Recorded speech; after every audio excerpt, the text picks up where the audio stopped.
जर तुम्हाला वाटत असेल की फक्त एक अर्ज भरला की लगेच दुसऱ्या दिवशी बंदूक मिळेल, तर तुम्ही चुकीचा विचार करत आहात. नमस्कार, मी पूनम गावंड.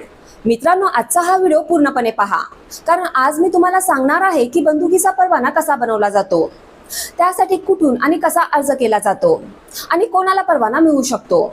जर तुम्हाला सेल्फ डिफेन्ससाठी किंवा शेतीच्या संरक्षणासाठी बंदूक ठेवायची असेल तर ही माहिती तुमच्यासाठी खूप युजफुल आहे. चला तर मग सुरुवात करूया. भारतात बंदूक बाळगणे ही चेष्टा नाही, ही एक मोठी जबाबदारी आहे. सरकार केवळ अशाच लोकांना बंदुकीचा परवाना देते जे त्याची गरज सिद्ध करू शकतात. भारतात बंदुकीचे परवाने केवळ काही विशिष्ट कारणासाठीच मिळतात. पहिले कारण आहे सेल्फ डिफेन्स. जर तुमच्या जीवाला धोका असेल किंवा कोणी तुम्हाला धमकावत असेल तर तुम्ही बंदुकीसाठी अर्ज करू शकता. दुसरे कारण आहे पिकांच्या संरक्षणासाठी.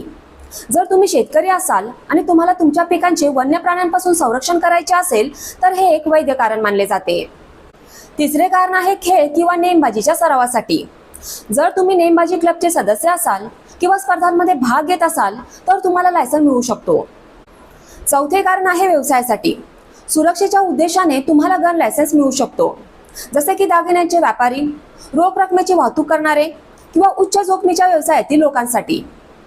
पाचवे म्हणजे माजी सैनिक किंवा सेवानिवृत्त पोलीस कर्मचारी यांना लायसन्स मिळते.